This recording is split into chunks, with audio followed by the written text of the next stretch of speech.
Shalom saudara-saudara yang dikasihi Tuhan Yesus Kristus. Selamat malam, salam sejahtera buat saudara semua dimanapun saudara berada. Damai dan sukacita oleh Roh Kudus melimpah senantiasa dalam hati dan kehidupan saudara semua. Ayat renungan kita pada saat ini terdapat di dalam 2 Timotius pasal 2 ayat 23. Tertulis demikian: Hindarilah soal-soal yang dicari-cari, yang bodoh dan tidak layak. Engkau tahu bahwa soal-soal itu menimbulkan pertengkaran. Saudara yang dikasih Tuhan, ada sebuah kisah mengenai seorang ibu yang keluar dari mobilnya yang baru saja dia parkir di sebuah jalanan yang konturnya agak sedikit menurun. Tiba-tiba sebuah uang koin jatuh dari tasnya. Koin itu tergeletak di jalan pada bagian bawah mobilnya. Ibu ini ingin mengambil koin itu, namun karena sulit, ia bermaksud untuk menggeser sedikit mobilnya. Lalu ia pun membuka pintu mobil, dan dari luar ia melepaskan rem tangan mobilnya dan menetralkan persneling agar mobil maju sedikit. Namun tanpa ia pikirkan sebelumnya, mobilnya segera meluncur ke bawah tanpa ada yang mengendalikan. Kemudian menabrak mesin meteran parkir, menghantam kursi-kursi dan meja-meja di bagian luar sebuah restoran, menghancurkan jendela, dan akhirnya berhenti setelah menabrak dinding sebuah gedung. Bagian luar mobilnya itu rusak, dan ibu ini harus mengganti rugi kerusakan-kerusakan yang terjadi.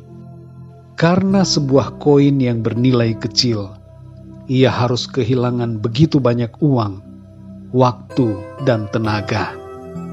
Saudara yang dikasih Tuhan, dalam 2 Timotius pasal 2 ayat 23 dikatakan, hindarilah soal-soal yang dicari-cari, yang bodoh dan tidak layak. Engkau tahu bahwa soal-soal itu menimbulkan pertengkaran.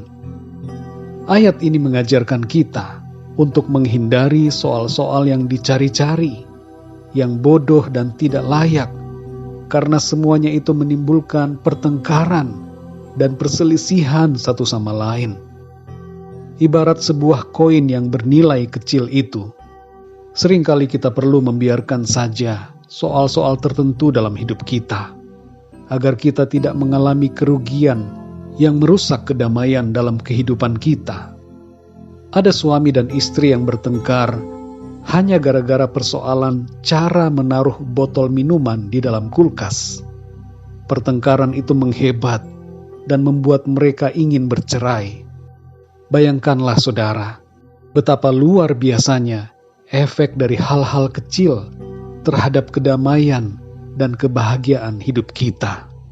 Mari kita mengambil sikap untuk melihat pada prioritas dan kepentingan yang lebih utama. Jangan biarkan keadaan kehidupan kita menjadi rusak hanya gara-gara perkara-perkara yang sepele. Tidak perlu kita memperhatikan koin-koin yang jatuh, bila itu akan sangat merugikan kehidupan kita.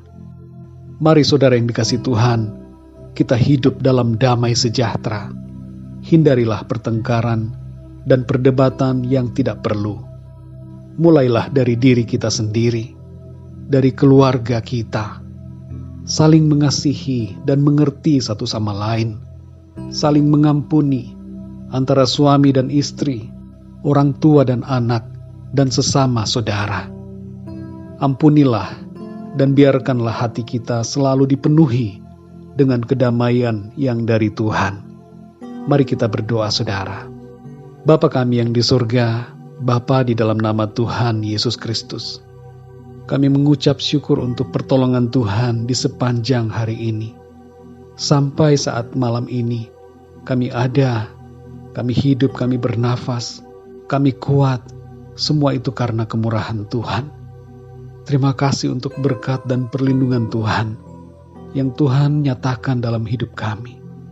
Kami bersyukur juga ya Tuhan untuk firman-Mu malam ini yang sudah kami dengarkan, yang mengajarkan kami untuk tidak terfokus pada hal-hal yang sepele, tidak membiarkan soal-soal yang bodoh, soal-soal yang kecil, soal-soal yang dicari-cari, merusak kedamaian hidup kami.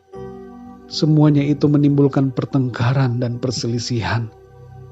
Berikan kami hikmat-Mu ya Tuhan, dan penuhi hati kami dengan kedamaian yang dari sorga.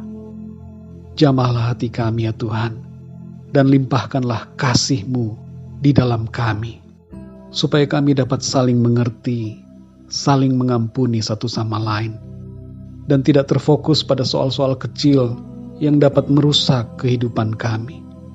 Terima kasih ya Tuhan, ajar kami dan pimpin kami selalu untuk hidup dalam kebenaran firman-Mu. Berkati setiap keluarga-keluarga anak-anak Tuhan, berkati para suami dan istri, supaya selalu dilimpahi dan dilingkupi dengan damai sejahtera-Mu. Berkati para orang tua dan anak, supaya selalu diwarnai dengan kasih Kristus. Terima kasih ya Tuhan, kami mengucap syukur. Berkatilah dan lindungilah kami di sepanjang malam ini. Biarlah damai sejahtera dan sukacita-Mu memenuhi hati dan pikiran kami di saat kami tidur malam ini. Dan kasih serta kuasa-Mu menaungi kami semua. Bangunkan kami kembali ya Tuhan besok pagi dengan kekuatan yang baru, dengan tubuh yang sehat diberkati Tuhan, untuk kami melayani Tuhan dan mengerjakan tugas tanggung jawab kami dengan sebaik-baiknya. Terima kasih ya Bapa, dalam nama Tuhan Yesus Kristus, Tuhan dan Juru Selamat kami berdoa dan mengucap syukur. Haleluya. Amin. Puji Tuhan, saudara yang dikasihi Tuhan, saya percaya firman Tuhan menjadi berkat dan kekuatan buat saudara semua, dan Roh Kudus akan menolong saudara untuk lebih lagi memahami kebenaran firman Tuhan. Tuhan Yesus memberkati saudara semua. Selamat malam dan sampai jumpa dalam renungan yang berikutnya. Haleluya.